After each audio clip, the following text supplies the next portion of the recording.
이제 13절부터 34절까지 우리가 읽어야 되는데 시간 관계로 21절까지만 읽었습니다.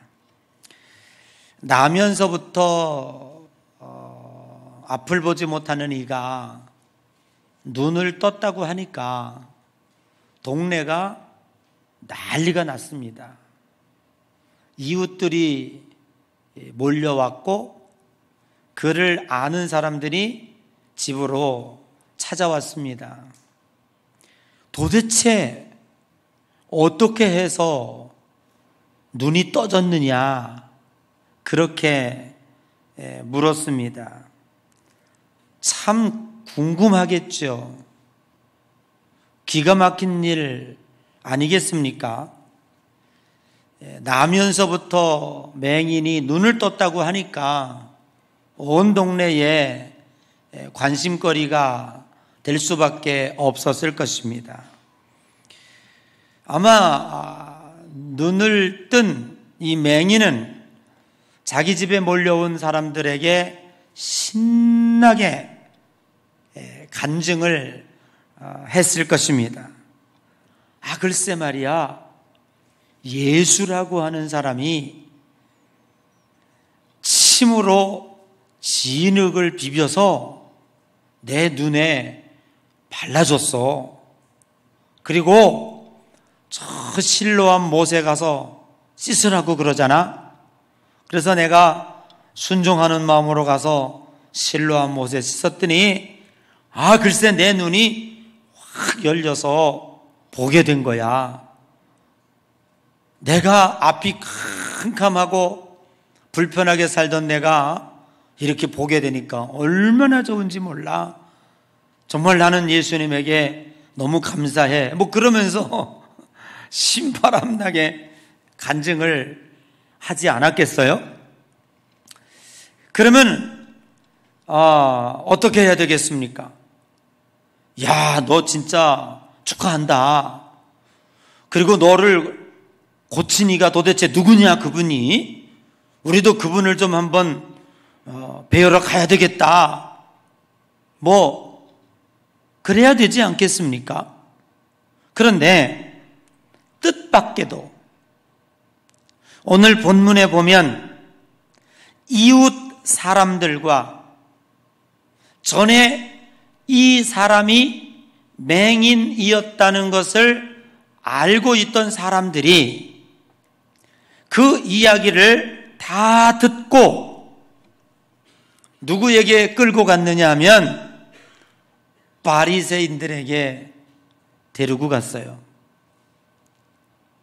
눈을 떠서 세상을 보게 된 것이 얼마나 큰 축복이고 많은 사람들에게 축하를 받아야 될 일이겠습니까? 그리고 그 눈을 뜨게 한 이가 도대체 누군지 그리로 몰려가야 되지 않겠습니까? 그런데 이 사람을 데리고 바리새인들에게 온 것은 이유가 있었습니다. 이 사람을 고친 날이 안식일 날이었습니다.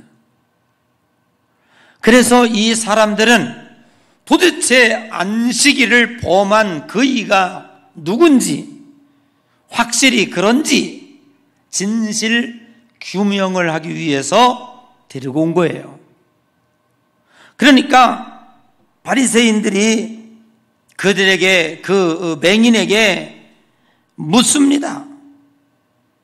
너 도대체 어떻게 이렇게 앞을 보게 됐느냐? 그리고 또 묻는 거예요. 그러니까 오늘 여기 15절에 보니까 역시 똑같이 대답을 하는 거예요. 예수라고 하는 사람이 침으로 진흙을 이겨서 내 눈에 발랐고 실로암에 가서 씻으라고 하기에 내가 씻었더니 이렇게 앞을 보게 되었다. 대답을 했습니다. 그 소리를 듣고 있는 바리새인들이 논쟁이 벌어졌습니다. 무슨 논쟁이 벌어졌느냐 하면 도대체 안식일을 지키지 않은 자가 어떻게 하나님으로부터 온 자냐? 그 자는 절대로 하나님으로부터 온 자가 아니다. 이러면서 예수를 부정하는 한 그룹이 있었고, 또 한쪽에서는 우리가 그 사람을 죄인이라고 하는데 어떻게 죄인이라고 하는 사람이 이렇게 엄청난, 나면서부터 맹인이었던 사람의 눈을 뜨게 할 수 있느냐? 그런 거 보면 죄인이 아닐 수도 있지 않겠냐? 이러면서 두 그룹들이 논쟁을 벌이게 되었다는 거예요. 그러니까 바리새인들이 이제 난감해진 거예요. 예수에 대하여 흠을 잡자니 옆에 한 그룹은, 아니 우리가 죄인이라고 저렇게 단정하는 사람이 이 엄청난 일을 행했는데 그 죄인이 그렇게 할 수 있냐? 분명 하나님으로부터 온 자가 아니냐? 뭐 이렇게 이야기하는 사람들도 있었기 때문에 분위기는 매우 난감해졌어요. 그러니까 바리새인들이 그 맹인에게 다시 묻는 거예요. 17절에 보니까 다시 묻되 그 사람이 네 눈을 뜨게 하였으니 도대체 너는 그 사람을 어떤 사람이라고 생각하느냐? 그리고 묻는 거예요. 그 질문 속에는 자기들 생각과 똑같이 내가 눈이 뜨긴 떴지만 안식일 날 이렇게 했으니 그 사람은 죄인입니다. 뭐 그런 얘기를 듣고 싶었던 거지요. 그런데 전혀 다른 말이 나왔어요. 내가 생각하기에는 그 사람은 선지자입디다 라고 대답을 한 거예요. 여러분, 지금 단순하게 질문이 오가고 있는 것 같지만 지금 바리새인들에게 둘러싸여서, 그를 알고 있는 이웃들에게 둘러싸여서 지금 논쟁을 하고 있는 이 상황은 매우 심각하고 굉장히 험악한 분위기였다고 하는 것을 짐작할 수가 있을 것입니다.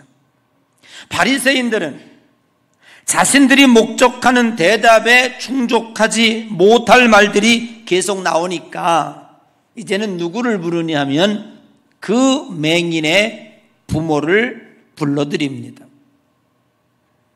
그리고 그 부모에게 이렇게 묻습니다. 여기에 있는 이 사람이 진짜 네 아들 맞냐? 그리고 여기 있는 이 사람이 태어날 때부터 맹인이었다고 그러는데 진짜 맞냐?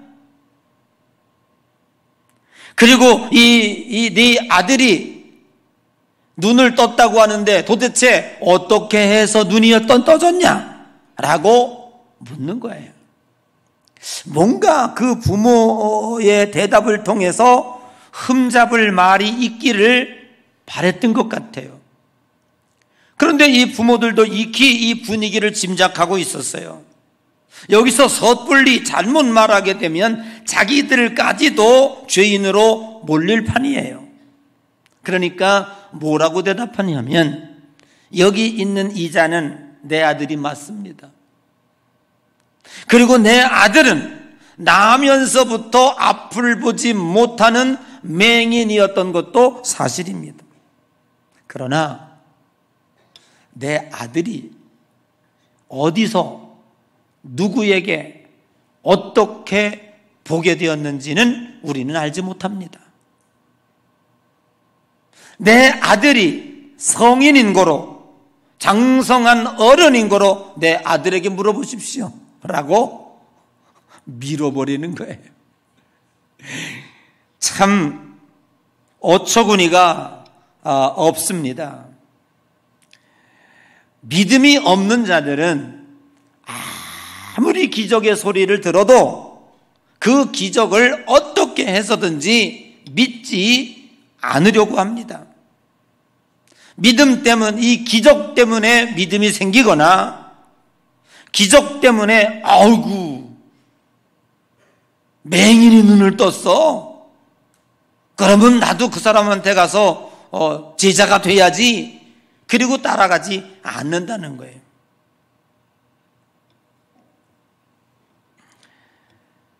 그 부모조차도 자기 아들이 눈을 뜬 것에 대해서 지금 회피하고 있습니다. 바리새인들은 어쩔 수 없이 맹인에게 계속 질문을 할 수밖에 없습니다. 너 진짜 맹인으로 태어났냐? 너 지금 눈이 떴는데 도대체 어떻게 눈이 떴느냐? 계속 묻는 거예요. 그러면서 24절에 보니까 이 사람들은 이제 더 이상 이 질문이 의미가 없다고 하는 것을, 나면서부터 맹인이었다는 게 사실이고, 그리고 예수 그리스도께서 진을 그로 칩에 발라서 그의 눈을 뜨게 한 것도 이미 사실로 이미 입증이 됐습니다. 그러니까 뭐라고 얘기하냐 하면, 이 바리새인들이 그 맹인에게 너는 그냥 눈이 뜨여졌으니, 그죠? 어차피 인정해야 돼. 너는 그냥 눈이 뜨여졌으니 하나님께 영광을 돌려라. 우리는 예수는 죄인인 줄 아노라. 이게 무슨 얘기인지 아세요? 너에게 눈을 뜨게 한 예수는 우리는 인정할 수 없다. 그러나 네 눈이 뜨여진 것은 사실이니까, 네 눈이 뜨여진 것이 하나님이 하신 것이니까 하나님께 영광을 돌려라. 그러니까 예수님과 하나님을 분리해 놓으려고 하는 바리새인들의 교묘한 작전인 거예요. 이해되시겠죠? 그러니까 아주 교묘하게 이 바리새인들이 이 예수님께서 눈을 뜨게 한 것에 대하여 더 이상 책을 잡을 수 없으니까 비껴가려고 하는 거예요. 이러한 지루한 공방이 계속됩니다. 맹인은 그가 죄인인 줄 알지 못하나 내가 맹인으로 있다는 지금 이 시간 본다고 하는 것이 사실이었기 때문입니다. 어리석인 반복적인 질문이 계속이 되는 거예요. 도대체 그 사람이 내게 무엇을 하였느냐? 어떻게 하여 네 눈이 뜨게 됐느냐라고 하는 말로 집요하게 묻고 있는 거예요. 그러니까 그 맹인이 너무너무 답답한 거예요. 똑같은 질문을 계속하고 반복해서 자신을 괴롭히니까 이 맹인이 그 사람들에게 뭐라고 얘기했냐면, 도대체 당신들은 왜 나한테 이런 질문을 계속하냐? 혹시 당신들도 그의 제자가 되려고 하느냐? 이렇게 물었어요. 그죠? 너무 집요하게 이 문제를 가지고, 그러니까 역으로 질문을 한 거예요. 당신들도 그 예수의 제자가 되려고 그러느냐? 라고 물었어요. 그러니까 바리새인들이 분노한 거예요. 분노하면서 뭐라고 얘기하냐면, 너는 예수의 제자인 줄 모르나 우리는 모세의 제자다. 그리고 대답을 하게 됩니다. 여러분, 오늘 우리는 이 사람들의 이 집요한 질문과 그리고 눈이 열린 이 맹인에 대한 대화 가운데서 어떤 것을 느껴야 됩니까? 30절에 눈뜬 맹인의 말이 걸작입니다. 우리 한번 읽어볼까요? 30절. 그 사람이 시작. 대답하여 이르되 이상하다. 이 사람이 내 눈을 뜨게 하였으되 당신들은 그가 어디서 왔는지 알지 못하는 도다. 이상하다는 거예요. 너희들이 지금 나한테 이렇게 질문을 하는 게 참 이상하다. 그분이 내 눈을 뜨게 했는데 도대체 너희들은 그분이 어디서 왔는지 참 알지 못하니 답답하다, 그런 얘기입니다. 오늘 본문에서 맹인과 바리새인들과의 대화 가운데서 깨달을 수 있는 것, 분명한 것은, 기적은 인간의 영혼을 구원하지 못한다고 하는 사실입니다. 기적을 경험하고 기적을 보았기 때문에 그들이 예수를 믿는다든지 그들의 마음 가운데 믿음이 생기는 것은 아니다라는 것입니다. 성경은 이 세상의 이익을 추구하기 위해서 쓰여지지 않았습니다. 성경은 기적을 통해서 이 세상이 설명할 수 없는 영원성을 우리로 하여금 그 영원한 것으로 인도해내기 위해서 우리들에게 기적을 베풀어 주시는 것입니다. 죄의 원리에서 탈출하고 저 세상으로 들어가는 것입니다. 세상으로부터 출애굽하여 하나님의 나라로, 영원한 천국으로 들어가는 것입니다. 그것이 성경의 목적입니다. 하나님의 기적은 이 세상에 있는 것보다 더 귀하고 값진 곳으로 우리를 이끌어가기를 원하고 계십니다. 우리가 성경을 볼 때에 조금 의아한 장면이 있습니다. 거기가 어디냐면 창세기 39장에 보면, 특별히 39장 3절에 보면 이런 말씀이 있습니다. 요셉에 대한 이야기인데요, 그의 주인 여호와께서 그와 함께 하심을 보며 또 여호와께서 그의 범사에 형통하게 하심을 보았더라. 이게 누구에 대한 이야기인지 아세요? 요셉에 대한 이야기입니다. 요셉이 범사에 형통했다는 거예요.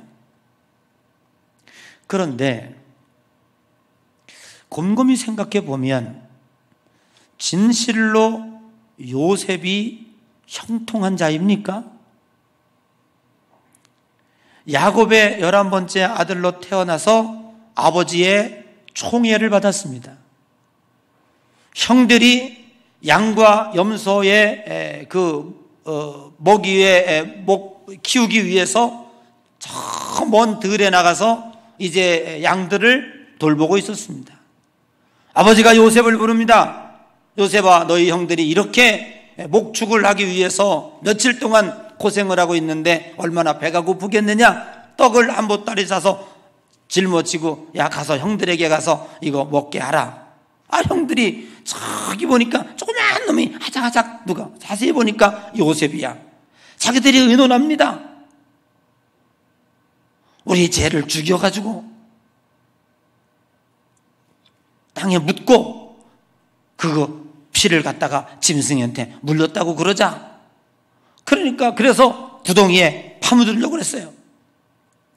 그러니까 장남이 있다가 하는 말이, 야, 그럴 건 뭐 있냐? 저기 저 멀리 애굽의 대상들이 오니까 팔아 넘기고 우리가 아버지한테 가서는 요셉이가 짐승에게 물려서 죽었다고 그러자. 참 그 어린 나이에 그것도 형제들이 이렇게 합니다. 얼마나 두려웠겠습니까? 그 구덩이에서 그 형들이 자기를 파묻으려고 하는 그 상상을 한번 여러분 해보십시오. 오줌을 싸고 부들부들 떨고, 그리고 거기서 간신히 구출받아가지고 애굽의 장사꾼에게 팔았는데 노예로 팔린 거예요. 정확한 어린 나이에부터 장성할 때까지 쭉 하고 종살이를 하는 거예요. 아침부터 저녁까지. 그 부모님은 만나지도 못하고. 여러분 한번 상상을 한번 해보십시오. 얼마나 고통스러운 나날이었겠습니까? 그래서 장성하여 컸더니 보디발의 아내가 유혹을 해서 내가 어찌 하나님에게 득죄하리요 하고 뛰쳐나오다가 옷 한 가지를 뺏겼어요. 그리고 남편이 돌아왔습니다.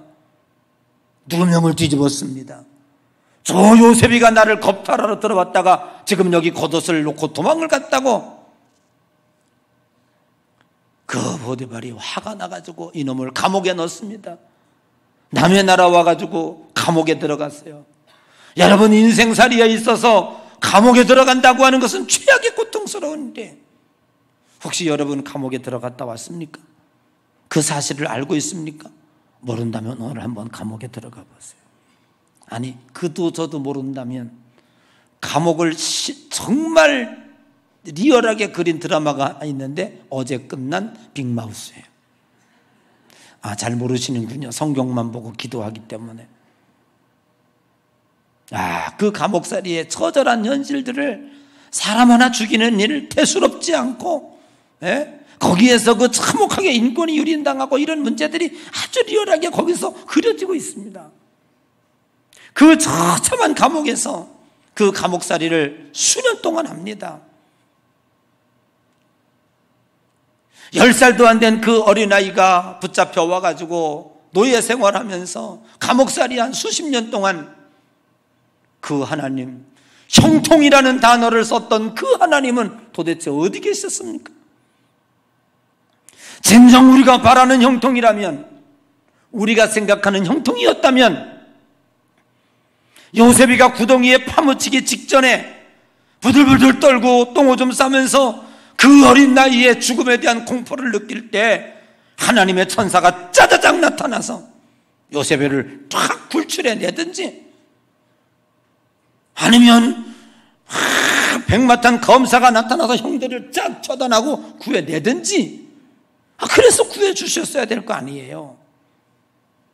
그 수십 년 동안 남의 종살이 그 도에 손 터지면서 발 터지면서 잠도 제대로 못 자면서 먹을 것도 못 먹으면서 부모님의 사랑을 받아야 할 그 나이에 그 종소리 할 때 하나님은 어디 계셨습니까?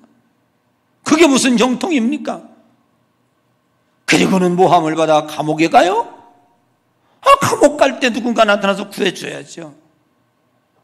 그런데 성경은 요셉이 형통한 자라고 얘기하고 있어요. 도대체 궁금증이 풀리질 않아요. 여러분, 분명한 것이 있습니다.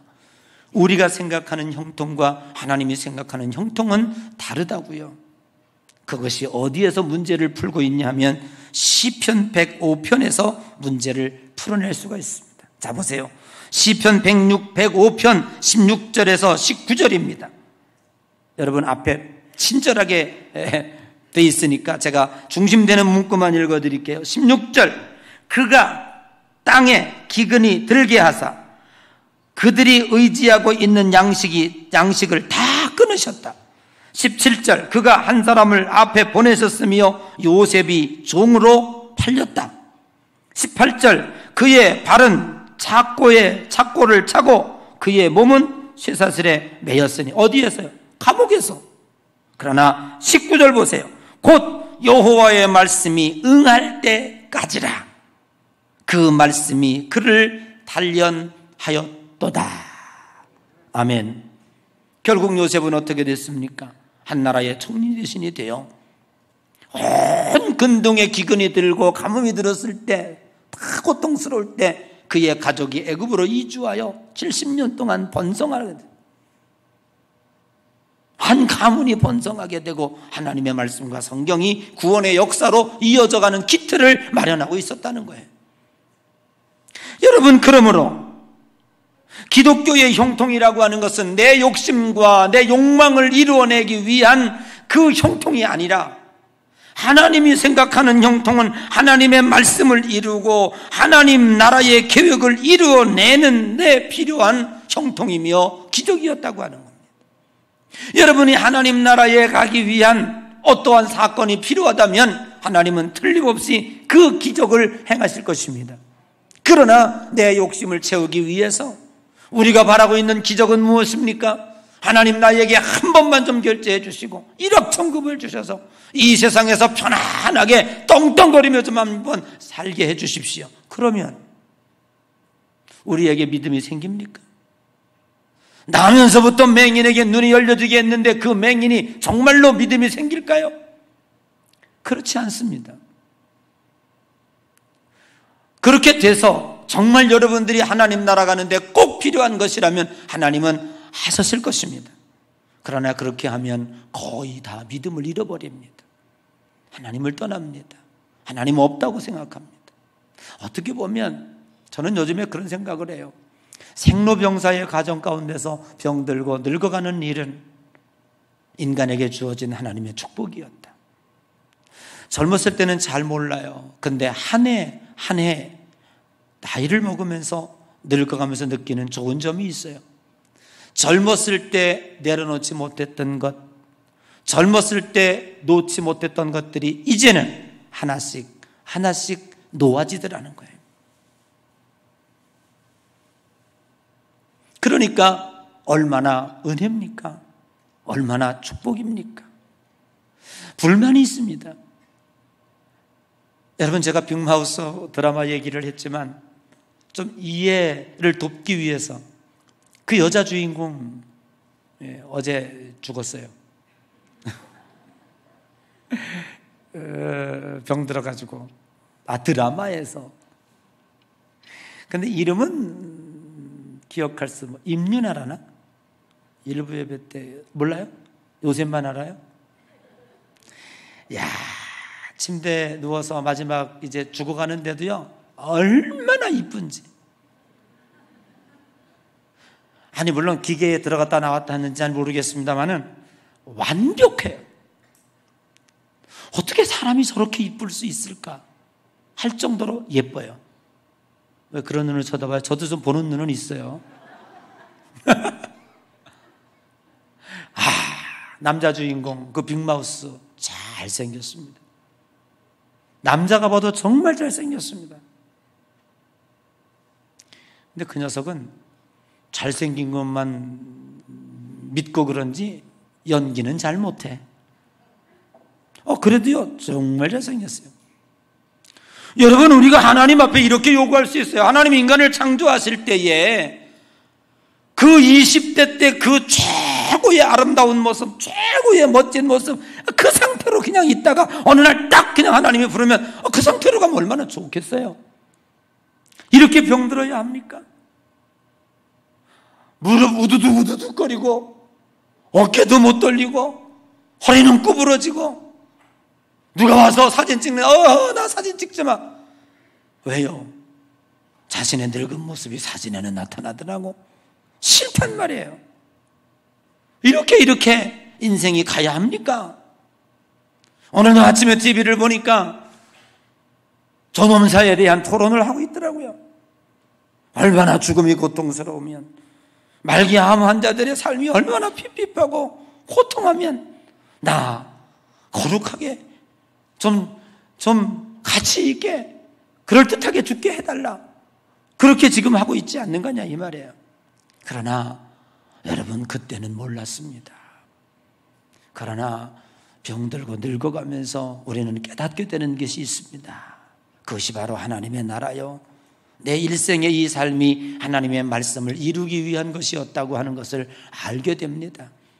그래서 이 세상의 욕망과 이 세상 것들을 한 줄 한 줄 놓으며 내 마음속에 그렇게도 소원했던 간절한 소원들, 오직 주님을 향한 열정들이 내 속에서 일어나더라고 말이에요. 그래서 이제는 주님 없이는 살 수 없다. 모든 것이 다 하나님의 은혜라는 것이 젊었을 때 불렀던 그냥 찬양단들이 나와서 불렀던 그 은혜가, 그들이 느끼는 은혜가 지금 우리가 병들어 나이 들어가면서 느꼈던 은혜와는 완전히 다르다고 말해요. 오늘 그와 같은 은혜를 느끼시기를 주님의 이름으로 간절히 축복합니다. 오늘 주님은 그러기 위해서 우리를 단련하고 정금같이 나올 수 있게 하고 하나님의 말씀을 이루어서 하나님이 준비한 저 거룩한 나라에 들어가게 하신다는 겁니다. 하나님이 준비한 것이 고작 이 세상이란 말입니까? 이 세상이 얼마나 불완전합니까? 태풍에도 속수무책이고 보이지 않는 작은 바이러스 하나에도 전 세계가 3년 동안 올 수도 없될 만큼 이렇게 불완전한 세상, 이것이 하나님이 준비한 세상이라는 것이라면 우리는 이 세상에 영원히 살지 맙시다. 여러분, 이 세상은 하나님이 준비한 저 완벽한 아름다운 나라에 들어가기 위한 훈련터, 내가 너를 말씀으로 단련한 후에 정금같이 나오리라, 우리를 그곳으로 들어가기 위한, 준비하기 위한 터전임을 믿으시기 바랍니다.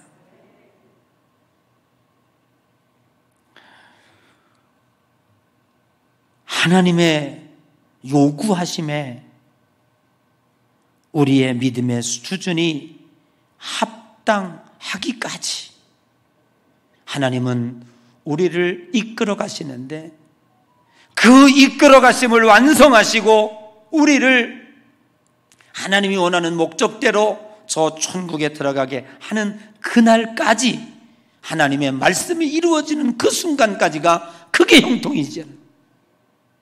기적을 형통이라고 주님은 절대로 말하지 않습니다. 사랑하는 자여, 내 영혼이 잘되고 범사가 잘되고 강건하기를 원하노라. 강건이 목적이 아닙니다. 세상에서의 잘됨이 목적이 아닙니다. 내 영혼이 형통하고 내 영혼이 잘되는 그 목적을 이루기 위한 것이라면, 어떤 때는 구덩이에 빠지는 것도 형통의 과정이요, 어떤 때는 노예로 끌려가서 수십 년 동안 노예 생활하는 것도 형통이요, 감옥에 들어가는 것도 형통이었더라.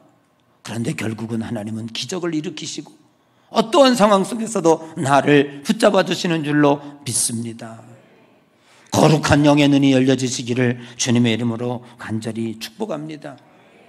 사실은 경험은 결코 진리가 아닙니다. 여러분들이 경험하고 여러분들이 보고 여러분들이 느끼는 기적은 결코 진리가 아닙니다. 진리로 나아가는 과정일 뿐입니다. 오늘 우리 성도들은 오해하지 말아야 돼요. 가끔 간증한답시고 그래요. 하나님이 내가 어려울 때 나를 도와주셔서 나 하나님 믿게 됐어, 그래서 나는 하나님을 믿어. 과정이죠. 그것이 얼마나 위험한 일인지 아십니까? 내가 풍선을 붙잡고 하늘로 올라갑니다. 얼마나 신바람 나는지 몰라요. 풍선 타고 올라가니까 막 좋아요.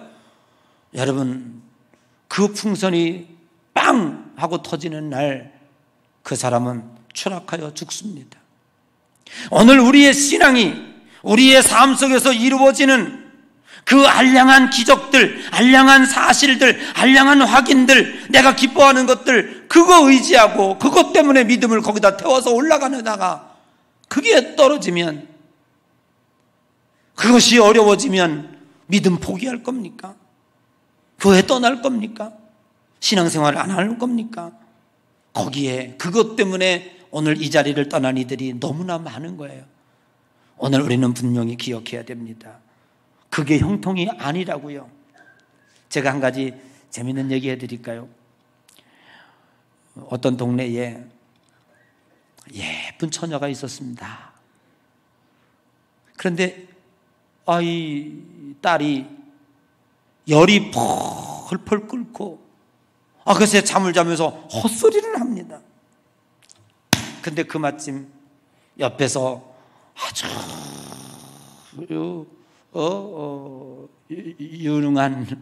유능한지는 잘 모르겠지만 무당이 구슬하고 있었어요. 그래서 이 딸을 데려가서 무당 굿하는 무당에게, 내 딸이 이렇게 며칠 동안 밤새도록 열이 끓으면서 잠자면서 헛소리를 하니 어떻게 하면 좋겠냐고 그랬어요. 그러니까 이 무당이 구슬하고 가면서 그 엄마에게 내일부터 새벽 4시에 딸과 함께 목욕 재개를 하고 정한수를 떠놓고 새벽 기도를 드려라. 21일 동안 37일을 해라. 그랬어요. 근데 이게 웬일입니까? 21일 정한수 떠놓고 기도한 일이 끝나자 딸이 깨끗이 났어요. 미안한 얘기지만요, 그거 안 했어도 21일 나았어.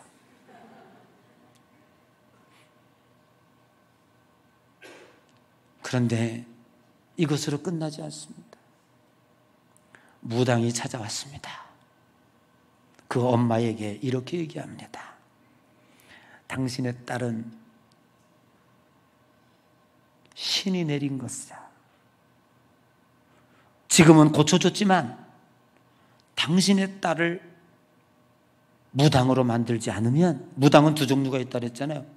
학습무, 강신무가 있어요. 에? 배워서 무당되는 무당이 있고 신이 내려서 낼 무당이 있어요. 근데 이건 신이 내렸다는 거예요. 그 무당 안 하면은 네 딸 죽는다는, 엄마가 이 예쁜 딸을 무당만 얼마나 고통스러워. 그러나 결국 딸이 죽는다니까. 그리고 이 딸을 고쳐준 주었다니까. 그 신에게 이 딸을 바칩니다. 지금도 무당짓 하고 다닌대요. 여러분, 이게 맞습니까? 이런 신앙적 접근이 맞냐, 이런 얘기예요. 그 팩트, 그 사실이 얼마나 허구입니까? 얼마나 안타까운 일입니까? 오늘 우리는 이런 데다가 우리의 신앙을 걸면 반드시 넘어질 수 있다, 이 말이에요. 반드시 우리는 그런 것들 때문에 우리는 신앙에 허무감이 생길 수 있을 수 있다는 얘기입니다. 하나님이 우리들에게 이야기하고 있는 기적은, 하나님이 우리들에게 말씀하고 있는 형통은 하나님의 말씀을 이루기까지입니다. 그리고 그 나라에 들어가기까지 하나님은 우리를 사용하고 계시는 줄로 믿는 것입니다. 오늘 본문에서 생각해 보십시오. 두 무리가 있습니다. 그 사실을 들었다 한들, 나가면서부터 맹인이 눈을 떴다 한들 그것을 듣고 있었던 바리새인들이 예수 믿었던가요? 안 믿었습니다. 수없이 질문합니다. 너 어떻게 눈이 뜨게 됐느냐? 누가 뜨게 했냐? 묻는 대로 수없이 답변을 했던 그 사람, 눈이 뜬 그 사람, 그 맹인이 과연 그분이 그리스도라는 말을 했나요? 안 하더라고요. 네가 생각하기에 그 사람은 누구라고 생각하느냐? 고작 한다는 말이 선지자입니다. 이렇게 얘기하는 거예요. 그건 믿음의 말이 아닙니다. 그분은 메시아요 그리스도이십니다라는 말을 그는 할 수 없었습니다. 여러분, 우리는 기억하십시다. 오늘 성경이 우리들에게 이야기하고 있는 것은 맹인이 한 번도 나 고쳐달라고 예수님에게 이야기한 적 없어요. 예수님이 와서 그의 눈을 뜨게 해주셨고 그의 눈을 열게 해주셨습니다. 사랑하는 성도 여러분, 오늘 내가 주님을 알아서 주님을 고백한 것이 아닙니다. 내가 주님을 알지 못할 때 주님은 내게 찾아오셨고 내 눈을 열게 해주셨고, 그리고 우리는 주님을 영접하게 되었습니다. 그리고 하나님을 아버지로 부르며 믿음 생활하게 한 것입니다. 그것이 중요한 것입니다. 오늘 예수 그리스도께서 이 앞을 보지 못하는 맹인에게 찾아오셨다는 것입니다. 이건 뭘 얘기하고 있냐면, 하나님이 모든 인류가 맹인인데 그 맹인인 이 세상에 인카네이션, 육신적으로 찾아오셔서 우리의 눈을 열게 해주셨던 그 사실을 이야기하려고 있는데 아무도 그 사실을 이야기하고 있지 않아요. 오늘 여러분, 이 사실을 믿으시기를 바랍니다. 내가 알지 못할 때 주님은 내게 찾아오셨고 내 눈을 열게 해주셔서 내가 하나님을 아버지라 부르게 됐다. 그래서 내가 저 천국을 바라보며 미완성인 부족한 죄 많은 이 세상이 나의 영원한 살 곳이라 생각하지 아니하고 저 영원한 하나님 나라를 바라보며 오늘도 한 걸음 한 걸음 걸어갈 수 있게 하셨던 것은 내 눈이 열렸다는 게 중요한 게 아니라 주님이 내게 찾아오셨다는 게 중요한 것이에요. 그 하찮은 기적들, 잠깐 보다가 다시 눈 감아야 할 그것을 기적이라 말하지 말고 오늘 여러분들이 저 천국에 들어갈 하나님이 계획했던 그 형통의 사실들이 기적같이 이루어져 나가고 있다고 하는 사실들에 대하여 오늘도 감사하면서 결코 여러분들이 앉은 그 자리를 마귀에게 양보하지 마시기를 바랍니다. 덧없는 풍선에 끌려다니다가 풍선이 터지는 날 신앙도 필요 없고 하나님도 필요 없고 다 가짜다, 그리고 교회를 떠나는 그 수많은 무리의 편이 되지 마시고 주님이 나를 찾아오셔서 오늘도 구원해 주시고 나같이 의심 많은 도마와 같은 자가 이 하나님의 66권의 성경을 믿게 만드시고, 누가 믿으라고 그랬어요? 믿어지잖아요. 그 의심 맡은 도마와 같은 자가 보이지 않는 그 하나님을 아멘하며 믿을 수 있었던 것은 내 눈이 열렸기 때문이다. 그 믿음에 감사하며 오늘도 기쁨으로 살아가는 여러분 되시기를, 이 세상의 그 무엇과도 바꿀 수 없는 이 영적인 가치, 이 영적인 기적, 하나님이 내게 찾아오신 이 인카네이션 하신 이 기적을 세상의 가장 큰 기적으로 믿으시며 사는 여러분 되시기를 주님의 이름으로 간절히 축복합니다.